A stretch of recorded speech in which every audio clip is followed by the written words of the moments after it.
या ठिकाणी आम्ही आलेलो आहे, जो मूक मोर्चा आम्ही केलेला आहे। या ठिकाणी प्रत्येक पक्षाचे, प्रत्येक जाती धर्माच्या प्रत्येक व्यक्तीने जे आहे ते दोन शब्द बोलले आणि आपला पाठिंबा दिला, त्याबद्दल मी त्यांचे आभार मानतो। हे या ठिकाणी जे ख्रिस्ती समाज जो जमलेला आहे हा कुठल्या पक्षाच्या विरोधामध्ये नाही, कुठल्या जाती धर्माच्या विरोधामध्ये नाही, तर जे पण गोपीचंद पडळकर यांनी ख्रिस्ती धर्मगुरू यांना मारण्याची जी 10 लाखाची 11 लाखाची सुपारी दिलेली आहे त्याच्या विरोधामध्ये आम्ही या ठिकाणी निषेध जाहीर करण्यासाठी आम्ही जमलेलो आहे। आज या ठिकाणी जे पण वेगवेगळ्या समाजामधून, जाती धर्मामधून सर्व लोक आले, वेगवेगळ्या पक्षाचे लोक आले, मी त्यांचे आभार मानतो। कारण या ठिकाणी त्यांनी जो पाठिंबा दिलेला आहे तो आम्हाला हे दाखवत आहे की आम्ही योग्य मार्गावरती चाललेलो आहे। जो निषेध आम्ही करत आहे, ज्या गोष्टीचा आम्ही विरोध करत आहे, आम्ही योग्य ठिकाणी आहे। मागच्या काही दिवसामध्ये एक जालनामध्ये जो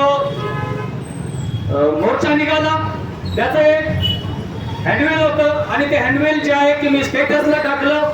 स्टेटसला टाकल्यानंतर एक समाजाने मनमाड शहर पोलीस स्टेशन मध्ये माझ्या विरोधामध्ये एक निवेदन दिलं आणि ते निवेदन दिल्यानंतर मला फोन आला। मी मनमाड पोलीस स्टेशन मध्ये गेलो आणि मग मला त्या ठिकाणी ज्यावेळेस बोलले की तुम्ही जे आहे की अशा व्यक्तीबद्दल असं वक्तव्य केलेलं आहे, मी म्हटलं की ते पोस्टर मी बनवलं नाही, ज्या व्यक्तीने बनवलं मी ते स्टेटसला ठेवलं आणि मग तुम्ही जर ते ठेवलं तर तुम्ही त्या गोष्टीला मान्यता दिलेली आहे।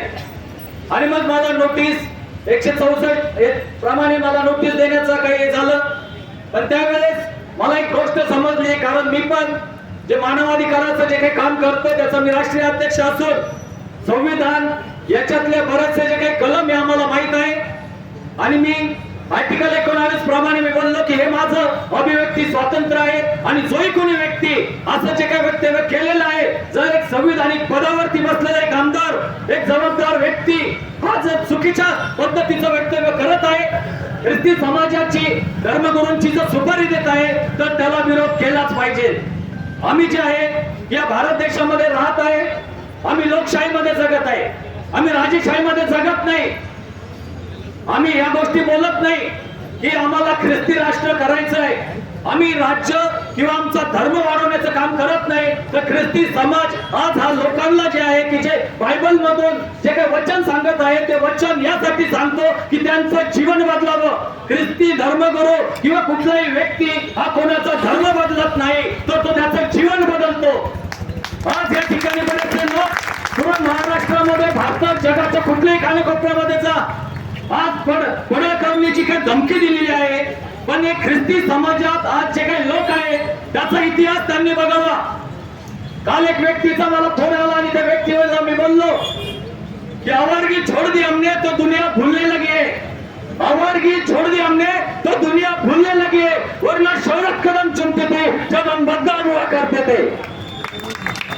आज या ठिकाणी मी एकच सांगतो की ख्रिस्ती समाजामध्ये जे काही लोक आहेत हे गुंडे पण होते, स्मगलर होते, सगळ्या काही घाणीमध्ये ते होते आणि त्या घाणीमधून बायबलने ख्रिस्ती समाजाने त्यांचं परिवर्तन केलं, त्यांचा धर्म बदलला नाही, त्यांची जात बदलली नाही, तर त्यांचं जीवन बदललं। आणि आज जर कोणी आमदार, खासदार किंवा कोणी त्या संविधानिक पदावरती बसलेला आहे किंवा कोणी असू द्या, आज या भारत देशामध्ये जे संविधान ज्या भारत देशात चाललेलं आहे त्या संविधानावरती डॉक्टर बाबासाहेब आंबेडकरांनी जो अधिकार दिला, जो आर्टिकल 25 प्रमाणे आम्हाला धर्म स्वातंत्र्याचा अधिकार दिला, आम्ही दिवसाला 10 धर्म बदलो, कोणाचा काही बोलण्याचा संबंध येत नाही, कारण संविधानापेक्षा आणि डॉक्टर बाबासाहेब आंबेडकर पेक्षा कोणी मोठा नाही। एवढे बोलतो मी, माझे 2 शब्द संपवतो। जय ख्रिस्त। बाबा साहब अम्बेडकर जैसा